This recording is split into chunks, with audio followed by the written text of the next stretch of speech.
No cushions of softness lays at the lowest part of a soul intertwined with a knot of lustful lies. A knot of lustful lies prevents men from attaining an indomitable will, in the same way a knot of lustful lies prevents a woman from being unshackled from her own darkness. Only a man with the strength to have an indomitable will can unshackle a woman from her own darkness. That is, if the woman wants to be unshackled in the first place.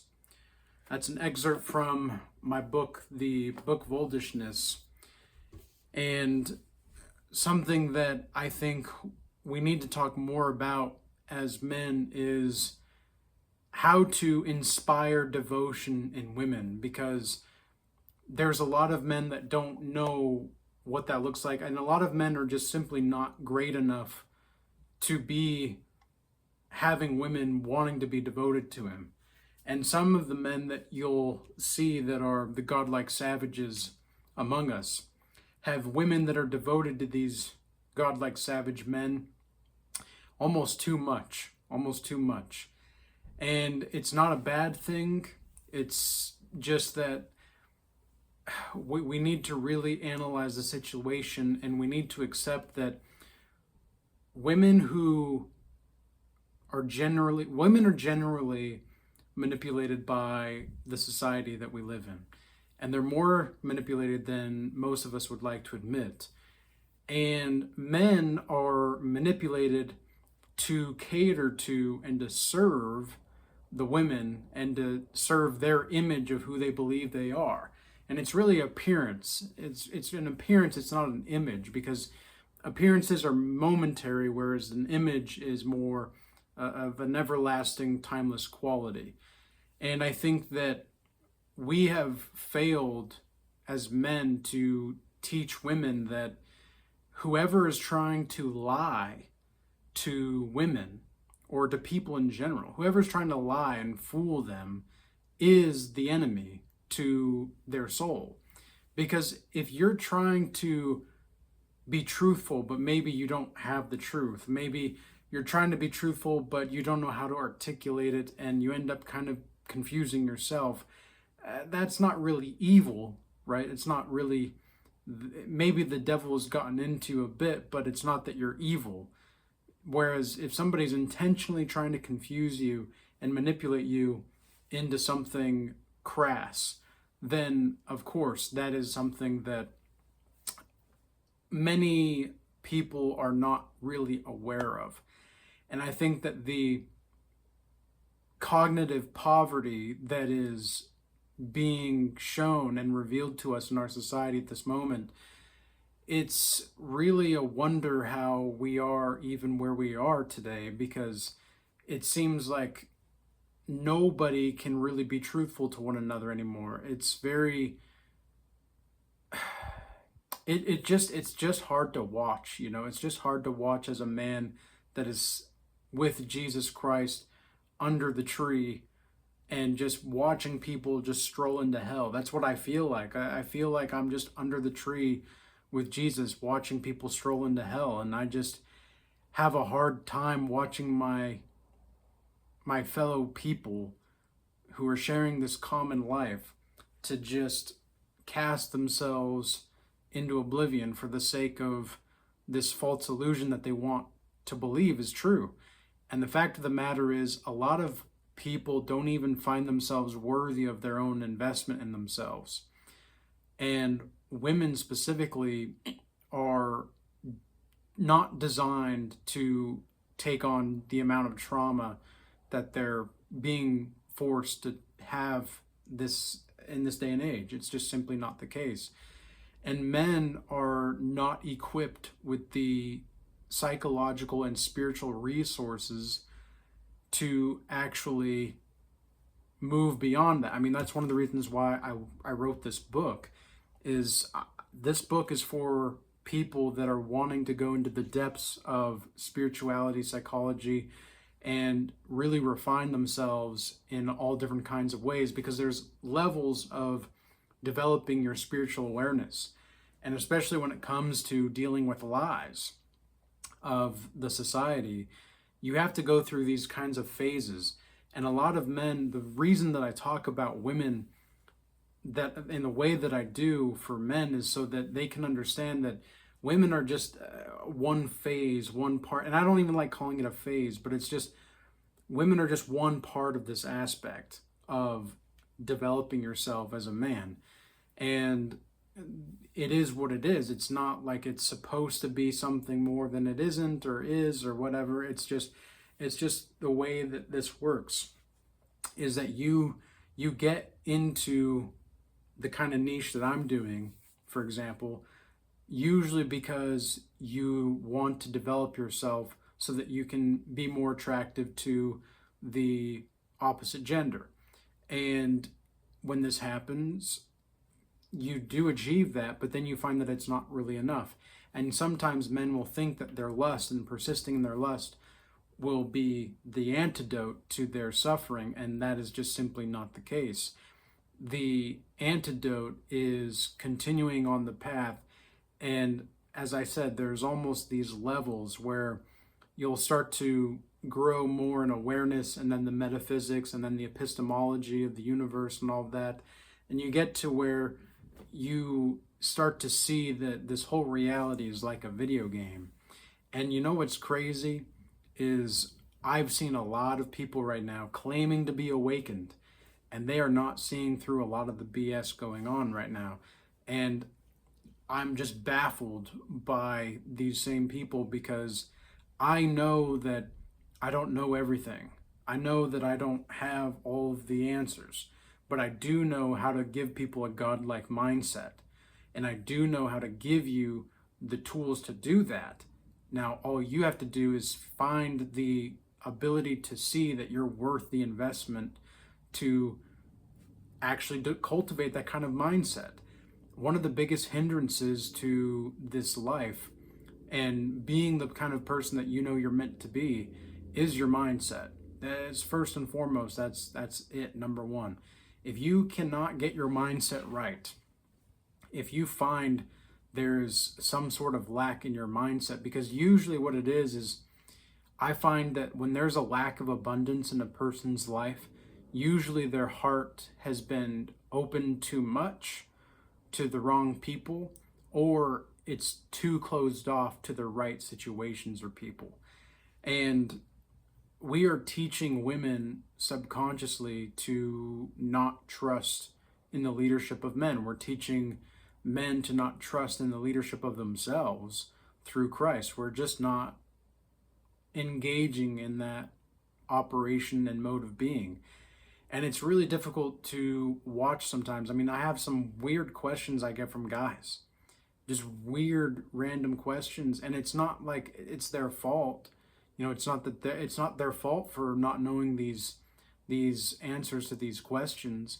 And I say that they're weird questions because these are questions that your dad ought to have taught you, or that you ought to have learned on your own by now to some degree, if you are in your 30s or 40s, for sure. And it's not like I want to judge these people for their questions. It's just that your consciousness is only going to be developed in regard to the level of spiritual awareness in your questions. So you can only learn as much about yourself as great as the questions are about yourself, or the self-reflection. Love is correction to a large degree, and it's one and the same thing. And a lot of men don't want to be corrected. I myself, however, love to be corrected. It's not always the best feeling in the world. No, not at all. You kind of have this frame of mind, oh, okay, that's not what I thought it was. And sometimes, depending on your level of investment into something or an idea or whatever, if you find out that that's wrong, of course it'll be a hindrance to your ego, but that just strengthens the healthy version of the ego down the line. There's a lot of talk with, you have to dissolve your ego in order to deal with women. Well, yes and no. I think just being who you are is going to be the best way to go about that and navigate that terrain. And I think a lot of people are it's not overthinking. It's not overthinking that's the issue. It's, what is it exactly? How do I describe this? They're just caught up in the lustful lies. They're just caught up in the lustful lies that I talk about in this book. They are caught up in the lustful lies, and they want to believe it, because to believe something else would be almost a shatter to their perceived reality. And a lot of people can't handle that shattering of their perceived reality, because they don't see themselves as someone that is worthy of investment, whether it's in a relationship or whether it's in business or whatever. And that transcends and transpires over into how you view life. Now, I've mentioned this before, and I'll say this again, is that the way that you see the opposite gender is usually the way that you have a relationship with your unconscious. Okay, so if, depending on the level of your acquaintance and relationship with your own unconscious mind, so too will be the development of your relationship with the opposite gender. I had two random ladies, older ladies at the gym today, and they're not old per se, but they're older, and they came over to me, never seen them before, and they said, "Oh, you shaved your head." And I thought to myself, yeah, but who are you? Like, that was like, who are you? And so I just, I was very professional and cordial. I didn't blow them off or anything, but I wasn't really, trying to be close or anything like that. I was just truthful but vague. And the one woman was saying how I reminded her of her son, and I said, "Well, why is that? Is he good? Like, is he all right?" And just kind of joking a little bit. And she's like, "Oh yeah, he's a great guy. He's a great guy. You just have this aura of kindness about you." And this is something that I've learned with women as well, is when you have this approachability, it's not like oh, I'm just so open, I'm so charismatic. It's just, I'm chill. I'm cool if people want to come up and talk to me. I'm cool if they don't. I'd prefer that they don't, but I keep that to myself. And it's not because I don't like to talk to people. It's just that usually when people want to talk to you, they usually just want something from you. And it's not always the case like that, because sometimes people just want to talk, like, and that's great. I think that's fine. But with somebody like myself, and in my experience, usually everything is like, I'm on the warpath, right? That's one of the reasons why I did shave my head, and I told this lady that. But she saw with me that I just have this kind energy and aura about me, right? And that's something that women just pick up on. Women will pick up on that energy, and it's because I'm not afraid of women, but I don't see them as like inferior beings. I see them as creatures that must be led by someone like myself, or whoever it is that, as the men in their life, they need to have a man that's leading them, because they will self-sabotage. It's just the way that they are. And it's not like a bad thing. It's not like God made them in the wrong way. It's just that we were meant to lead as men, and we're better together. It's just the way that it is. And of course, I don't really trust a lot of women in the world at all, but I do know that there's good women out there, and I do know that you don't treating women just as people, because they are people, is going to get you further with actually developing a relationship with them, and with your own mind as well. Because one of the biggest lies that we have been told in the society is that this is like physical, right? This is a physical world. Now, the physical world does exist, but everything in the world is spiritual and mental, okay? I can only move this cup. I can only move this cup because in my mind, I saw that I wanted to do that first. So it was happening first in my mind, okay? Everything begins first in your own mind. When people say it always starts with you, that's exactly the case, okay? Women, really in general, they're not evil, Okay, a lot of men want to believe women are evil, and a lot of men also want to believe that women just aren't worth it.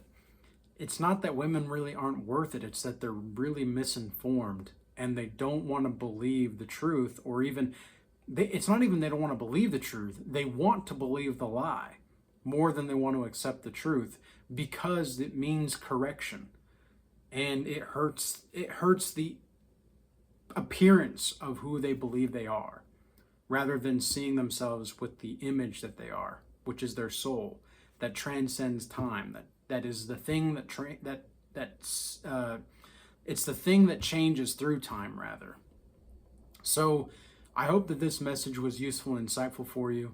Again, I want to make sure and reignite this love for people in general, but also we want to develop a certain amount of trust again. We want to develop a certain amount of love and peace and prosperity in our intersexual dynamics.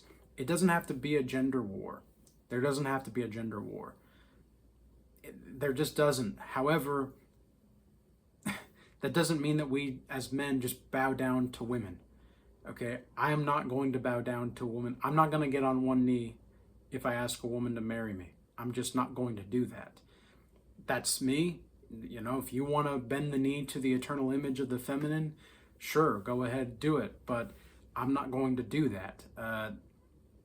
I want to honor that image of the eternal feminine, but I only bend the knee to Jesus Christ, and I'll leave it at that.